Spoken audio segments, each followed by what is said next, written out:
الحمدللہ رب العالمین والصلاة والسلام علیک یا سید الانبیاء والمرسلین اما بعد فاعوذ باللہ من الشیطان الرجیم بسم اللہ الرحمن الرحیم۔ السلام علیکم ورحمۃ اللہ وبرکاتہ۔ جو احباب پہلی مرتبہ میری اس ویڈیو کو ملاحظہ فرما رہے ہیں یا وہ احباب جو اکثر و بیشتر وظائف کے حوالے سے میری ویڈیوز دیکھتے رہتے ہیں، تمام کی خدمت میں میرا سلام عرض ہے۔ آپ جواب میں وعلیکم السلام ورحمۃ اللہ وبرکاتہ کہہ دیجئے۔ آج آپ کے سامنے ایک بہت ہی پیارا عمل ان احباب کے لیے کہ جن کے دشمن جب ان کے سامنے آتے ہیں تو ان کے اندر خوف اور ڈر کی کیفیت پیدا ہو جاتی ہے، اور یہی ڈر اور خوف وہ اپنے دل میں اپنے دماغ میں بٹھائے رکھتے ہیں۔ تو اس طرح ہوتا یہ ہے کہ وہ دشمن سے مزید ڈرنا شروع کر دیتے ہیں، اور وقت کے ساتھ ساتھ وہ یہ سمجھتے ہیں کہ شاید ہمارا دشمن طاقتور ہو رہا ہے اور ہم کمزور ہو رہے ہیں، لیکن ایسا نہیں ہوتا۔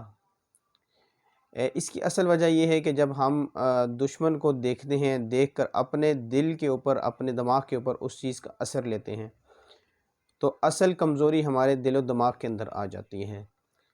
تو اس وجہ سے ہم دشمن کا سامنا نہیں کر سکتے، اس کا مقابلہ نہیں کر سکتے، اسے بات چیت کرتے ہوئے ہمیں ڈر لگتا ہے، خوف آتا ہے۔ تو آج کا وظیفہ بہت ہی مجرب وظیفہ جو کہ دشمن کو دیکھ کر پڑھا جاتا ہے، یہ میں آپ کے سامنے پیش کروں گا۔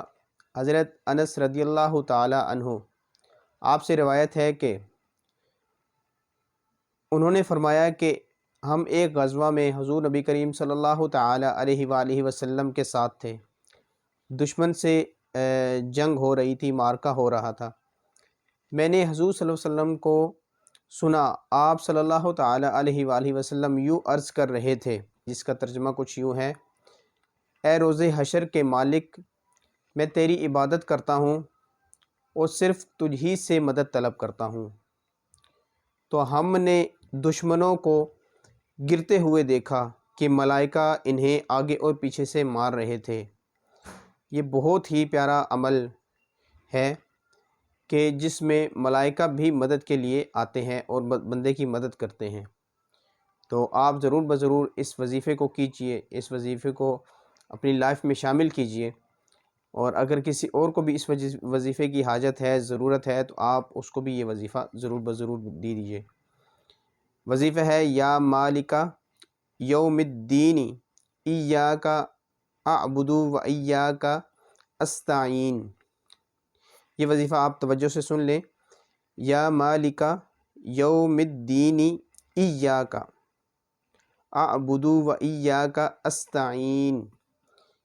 یہ وظیفہ جو ہے نا، آپ نے جب آپ کا دشمن سے سامنا ہو جائے تو آپ نے 3 مرتبہ، 7 مرتبہ، 9 مرتبہ یا 11 مرتبہ اس عمل کو پڑھ لینا ہے، یا دشمن کا گھر آپ کے راستے میں آتا ہے تو آپ نے اس وظیفے کو پڑھ لینا ہے۔ انشاءاللہ عز و جل اس وظیفے کی برکت سے آپ کے اندر جو دشمن کا خوف ہے وہ ختم ہوگا، اور اس سے یہ ہے کہ دشمن ناکام اور نامراد ہوگا۔ ویڈیو آپ کو اچھی لگے، لائک کریں، شیئر کریں، دوسروں تک پہنچائیں۔ السلام علیکم ورحمۃ اللہ وبرکاتہ۔